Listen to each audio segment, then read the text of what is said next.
After transforming into a theme park in 1980, Alton Towers continued to evolve with huge additions year after year, many of which were inspired by Disney on a much smaller budget. In 1984, the ideas of Space Mountain were brought to the UK with a roller coaster in the dark.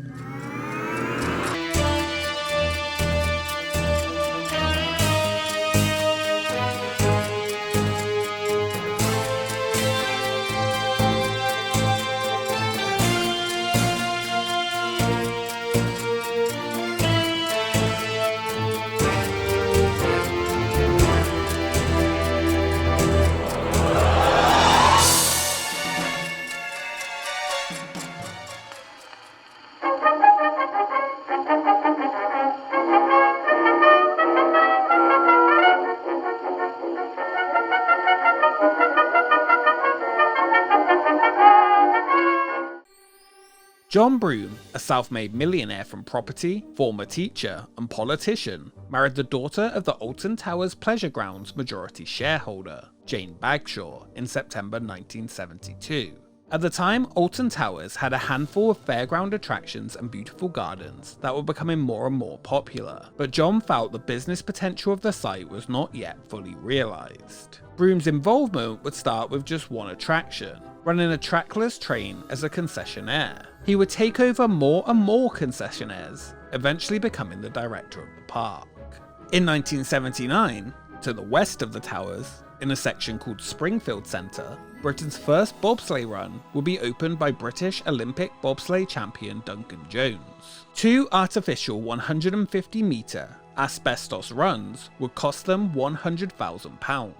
This would be the park's first real thrill ride, and was incredibly popular, although slightly dangerous, with riders racing each other up to 25 miles per hour. Before our preview of Tomorrowland, I'd like to read these few words of dedication. A vista into a world of wondrous ideas, signifying man's achievement, a step into the future, with predictions of constructive things to come. The idea of a theme park had existed for multiple decades in the United States, after Disneyland opened in 1955. The UK, however, had nothing of that level, with rides mostly at seaside amusements or fun fairs. After visiting Disneyland, Knott's Berry Farm, Walt Disney World, as well as Tivoli Gardens in Denmark, John Broome formulated a plan to bring something similar to the UK. 1980 would be the first year that Alton Towers would become a fully fledged, pay one price to enter theme park. Unlike Disney, Alton Towers would not have the budget to create huge custom attractions. The main attraction of this new plan would be a Vekoma roller coaster named Corkscrew. John Broome was impressed with a similar version he had seen at Knott's Berry Farm. Opening on April 4th, 1980, the marketing for the new theme park worked, and people turned up in droves, waiting over 6 hours to ride the latest and greatest roller coaster. During this first season as a theme park, the crowds did not slow down. While close to 500,000 visited the Alton Towers grounds in 1979, over 1 million would come in 1980, each paying admission fees. The park was split into 5 sections: the Towers Complex, Talbot Centre, where the Corkscrew was located, Ingestra Centre, and Springfield Centre, along with the gardens. In Springfield Centre, along with the addition of the Corkscrew, the pirate ship was added, which still operates today as a Blade. Cine 2000 made guests feel dizzy on a 12-minute journey, and next to the Alpine bobsleighs would be the walk through Dinosaur Land. With such high demand immediately for the park, and lines extremely long, the second season needed more attractions. Costing nearly double the Corkscrew, the £2.25 million log flume will become the longest in the world. The park's world first records really do go back this far. It was another attraction that was becoming extremely popular in the US.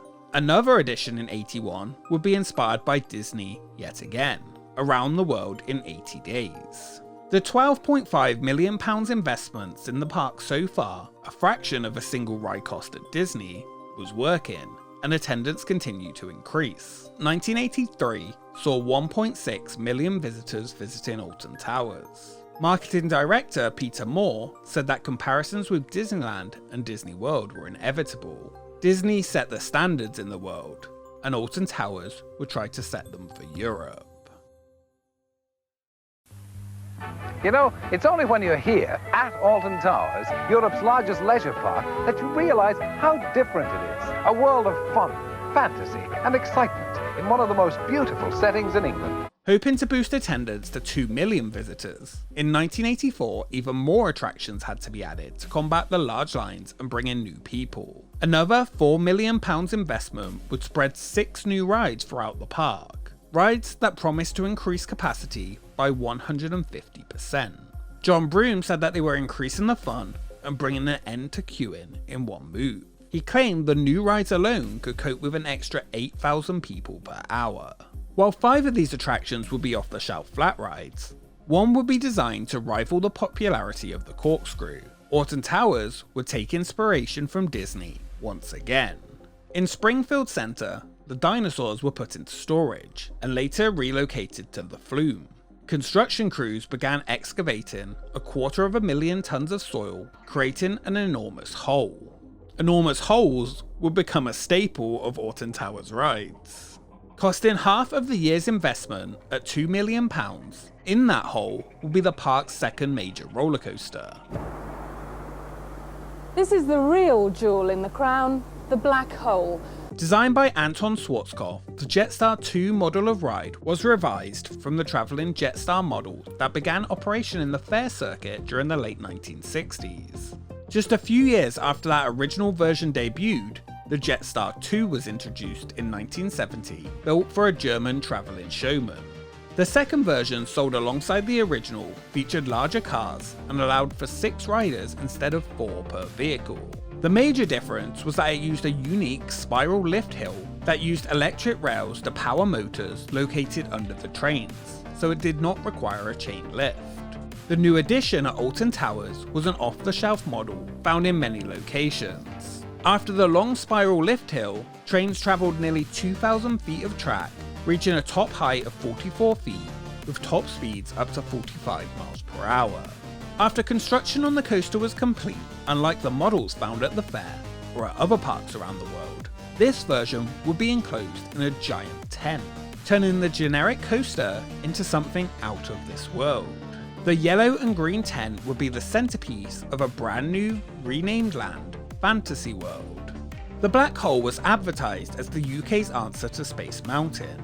Newspapers called it the most horrendous white-knuckle ride so far invented, taking Corkscrew to the next level. Another called it the biggest and toughest dark ride ever made, offering a new dimension in terror. Many of the early reports just plain gave wrong information on what waited inside. One stated it reached up to 5.5 Gs of force. What actually awaited inside was a mystery for many. And just to give you some idea of what I've let myself in for, we're going to be travelling at a stomach-churning 60 miles an hour through a vertical drop of 70 feet. I'm scared stiff. 70-foot drop it did not have, but in the dark space inside the enclosed tent, it sure felt like it could have been. At a fraction of the price of Disney World's Space Mountain, this generic, off-the-shelf coaster was completely transformed by the way it had been enclosed. Opening in April 1984, the attraction would become a must-do for any theme park fan in the UK. Many questioned what awaited inside the giant tent, with the park map only showing a coaster train flying out of it. Rumours ran wild about what happened inside. The unknown would build a huge sense of anticipation before even entering. As riders went inside, the tightly packed corridor and space-themed station set the tone for what was to come. During its earlier years, additional special effects even interacted with riders in line.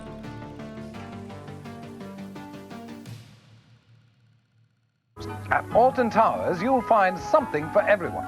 If it's excitement you want, like the Corkscrew, then try the Black Hole, our new terrifying space ride in total darkness. After heading up the what felt like forever spiraling lift hill, you really got excited for what awaited ahead.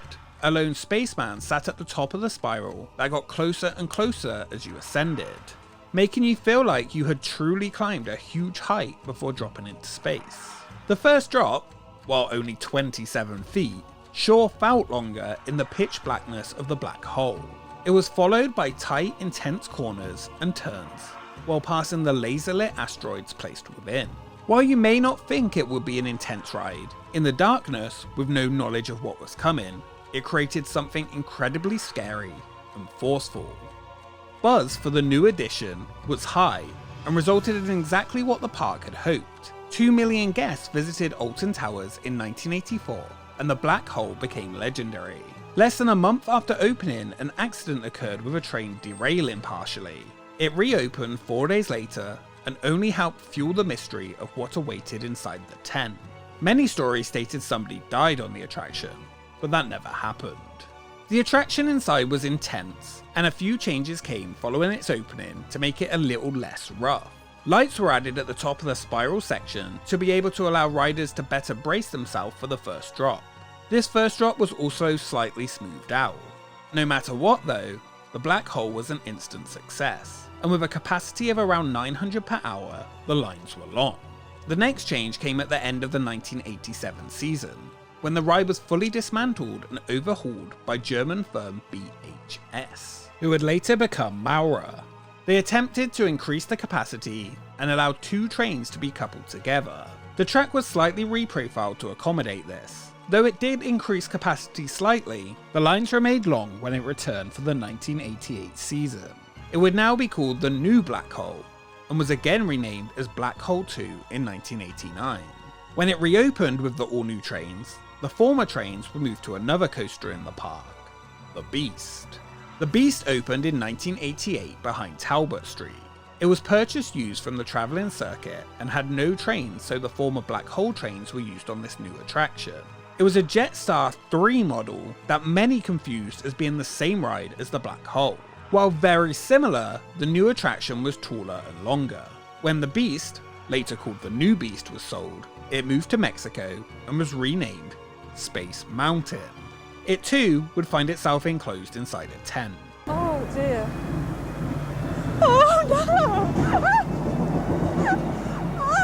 no! The ride remained incredibly popular within the park, so much so that in 1993, the vintage car ride next door was relocated to expand the queue to accommodate more people.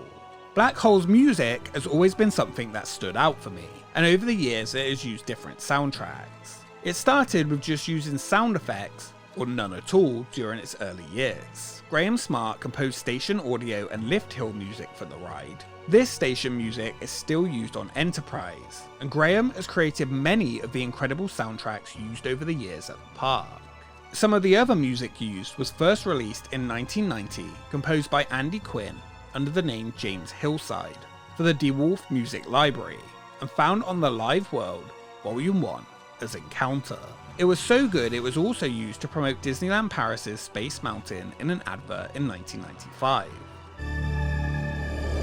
Your destination, outer space.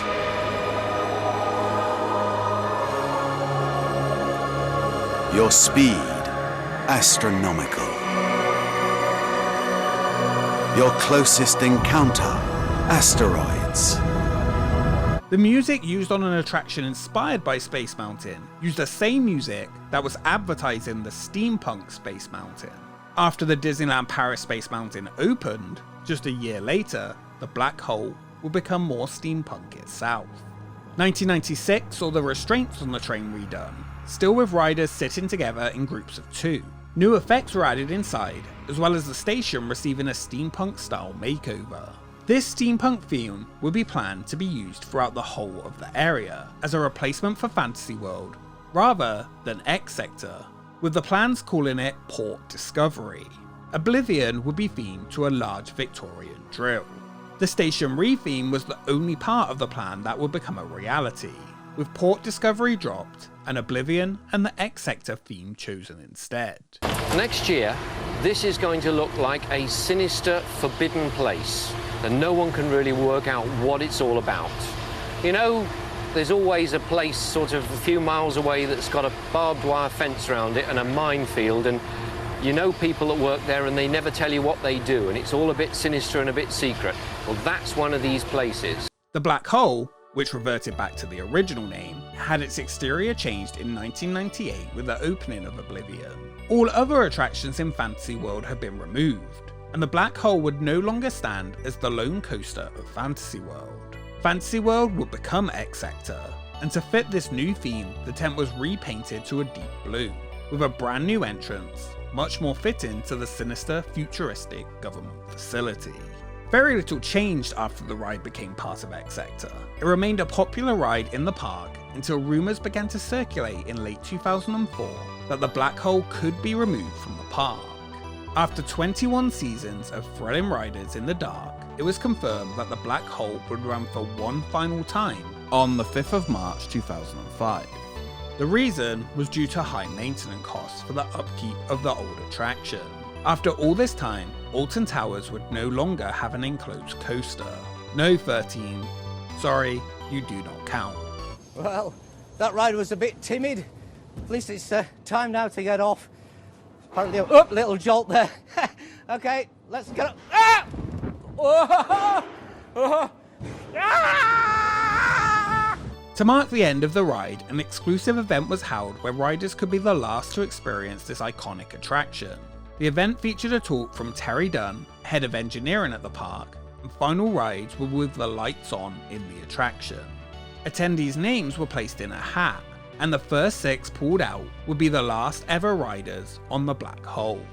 During the 2005 season, after the ride had closed, a memory board was placed outside, showcasing some highlights from the ride's history. It would be a tough year for fans of rides at Alton Towers, as 2005 would see 2 iconic attractions leaving the park. The other, Toyland Tours, will be for the next Expedition Alton Towers. The ride remained standing but not operating at the park during 2005 before being dismantled the following season and left just sat on the floor within the park. Rumours said the ride was sold, but nothing really came from it. It finally left the park in 2007 to an unknown location. In 2011, surprisingly, the now 27-year-old roller coaster had been refurbished and was in operation once again. Now known as Rocket, it still operates today at a park in Sweden, painted bright and no longer hidden inside a tent.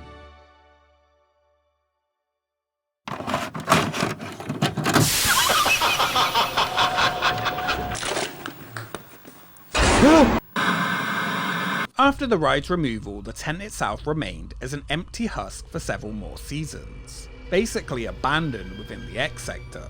It wasn't until 6 years after the ride closed that it was used again during Scarefest as home to 2 haunted houses, the Boiler House and Carnival of Screams, which had moved over from a location at the hotels. This would also be the final time the tent would ever be used, as in 2012 it was demolished to make way for what would come next. Let go of the pain, focus on the joy! Alton Towers had evolved greatly since it opened, and with it would come Secret Weapon 7.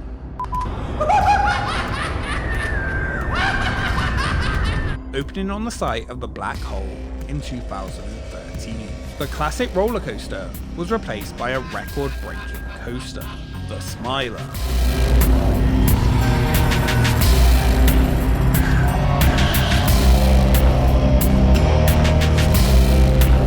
Early Alton Towers featured inspiration from Disneyland in nearly all aspects of the park's transition into a fully fledged theme park. While many will look at the black hole and call it a cheap Space Mountain wannabe, Around the World in 80 Days as a Small World ripoff, or even Henry as a Mickey Mouse copy, they were much more to the millions who visited the UK park. Also, don't you dare insult Henry. The black hole on paper wasn't tall, fast, or even big, but placed inside that tent, it was something truly special. In 1984, the UK had nothing that felt as intense as riding those rocket trains down a less than 30-foot drop in the dark.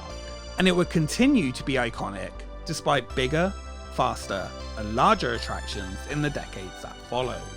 John Broome's early additions paved the way for the evolution and growth, allowing Alton Towers to become the theme park we know today. It was a ride that truly forged a love of theme parks and roller coasters for many, myself included. I mean, just look at how intense it must have felt for me and my brother. Our faces tell it all. Despite its price, size, and giant tent, the black hole never really felt cheap. It always felt scary, and it will always be special. A ride that for many, many British children, teens and adults was their Space Mountain.